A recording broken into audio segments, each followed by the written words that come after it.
Why is it so important to be consistent, especially in the way that you are, in order to be a successful entrepreneur? I don't have to be the most intense person in the world to be one of the most successful. All I have to do is be consistent. Yeah. You know, and this isn't really about mortgage related, but I'm sure that some of my habits that I've created throughout the years in the sports and athletics probably created some tendencies that I rolled over into business. Yeah. But you know, it's no surprise, like I really enjoyed cycling and I operated at a pretty high level in cycling. I'm now running.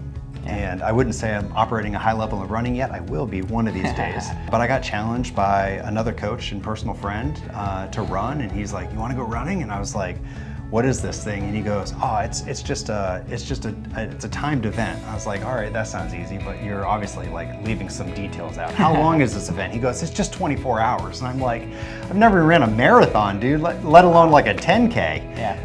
And I was like, "All right, I'm in." But the first thing that I had to do is like, okay, what does that training plan look like? Yeah. Okay, you have this big goal. Now I got to work that thing backwards. Yeah. What was my goal? I was like, I want to run 100 miles. In 24 hours. In 24 hours. Wow. That was my goal. Yeah. I failed, right? I wouldn't say I failed. I would say I learned a lot. Okay. Okay? And last year I did 80 miles. The first year I only did 52. But there's some cool things and stories and things that I learned throughout that first race. And one, it was very convenient that that race was only 2.5 miles from my house. Yeah.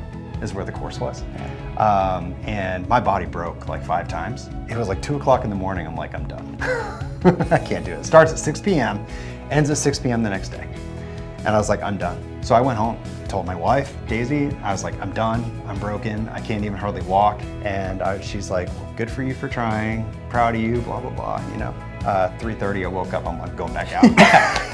That's the Scott I know. So I did, I went back out. Later that day, I broke again and I went back home. Yeah.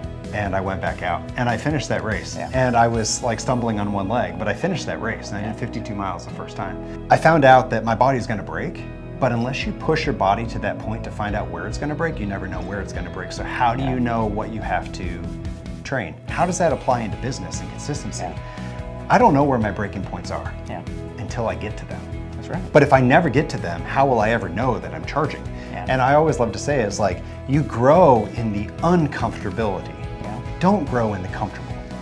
So like, what are we doing consistently? Showing up every single day. Yeah.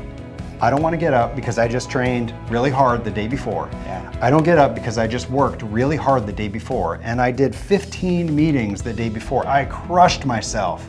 Guess what? I learned this from you. You wake up every single day unemployed. Yeah. I don't care what That's I did right. before. What am I going to do now? Yeah. That was past. Now I'm moving forward. What do I do now? It's that consistency. It's those reps. That's why I actually call my coaching company the daily rep. Yeah. Right? What am I doing consistently every single day? Those repetitions every single day that's moving me closer to that further goal. For me, the journey is in the process. Yeah. I love working towards something. It's not the event. Yeah. It's how do I get to the event.